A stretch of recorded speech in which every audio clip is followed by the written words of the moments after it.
विधान परिषदेच्या मुद्द्यावरून महायुतीमध्ये रस्सीखेच आपण बघतोय। रायगडमध्ये राष्ट्रवादी अजित पवार यांना रायगडची जागा जाण्याची शक्यता आहे। पुण्यासाठी भाजप सध्या आग्रही आहे, मात्र राष्ट्रवादी पुण्याची मागणी करताना दिसते। त्यामुळे राष्ट्रवादी आणि भाजप यांच्यामध्ये पुण्याच्या जागेवरून रस्सीखेच आहे। तर नाशिक आणि संभाजीनगर या जागांवरून शिवसेना आणि भाजप यांच्यामध्ये तिढा आहे। दोनपैकी एक तरी जागा मिळावी यासाठी भाजपचा आग्रह आहे। साधारणपणे 11-4-2 या सूत्रावरती आता शिक्कामोर्तब होऊ शकतं। सूत्रांनी या संदर्भातली माहिती दिलेली आहे।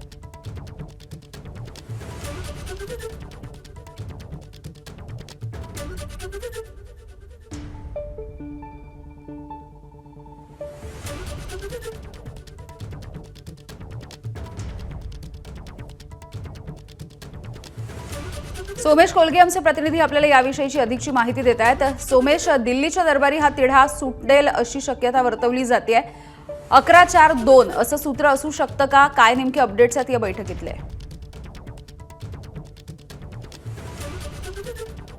सोमेश,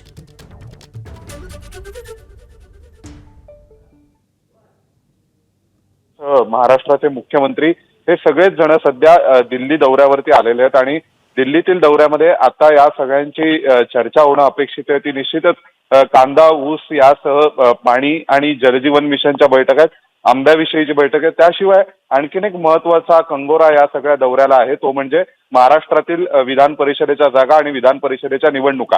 तर सध्या जी माहिती मिळते त्यानुसार 11-4-1 कदाचित अशा फॉर्म्युल्यावरती शिक्कामोर्तब होण्याची शक्यता आहे, कारण नाशिक आणि संभाजीनगर या जागेवरून शिवसेना आणि भाजपमध्ये रस्सीखेच सुरू आहे। तर पुण्याच्या जागेसाठी सुद्धा राष्ट्रवादी काँग्रेस अजित पवारांचा सुरू आहे।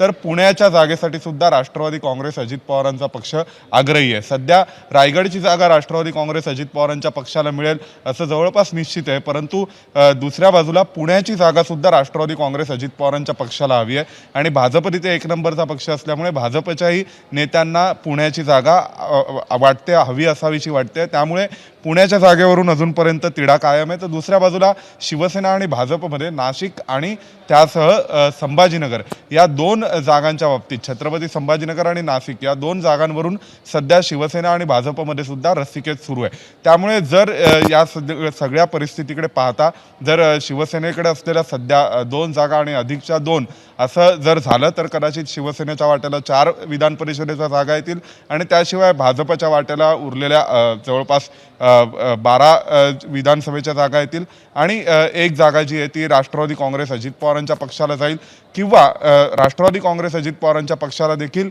2 जागा जाऊ शकतात आणि 11 जागा भाजपच्या वाटेला, 4 जागा शिवसेनेच्या वाटेला असं कदाचित होऊ शकतं। परंतु सध्या या सगळ्याविषयी सुद्धा चर्चा होणं अपेक्षित आहे दिल्लीमध्ये किंवा दिल्लीमध्ये याबाबत निर्णय होणं अपेक्षित आहे। आता सध्या आपण जी माहिती घेतली त्यानुसार महाराष्ट्रातील नेत्यांचं म्हणणं आहे की दिल्लीमध्ये याविषयी कुठलीही चर्चा होणार नाही। भाजपची नावं ही भाजपचं दिल्लीकडून ठरवली जातात, ती अंतिम यादी दिल्लीकडूनच जाहीर केली जाईल। अगदी सोमेश, धन्यवाद सविस्तर माहितीसाठी। एबीपी माझा, उघडा डोळे बघा नीट।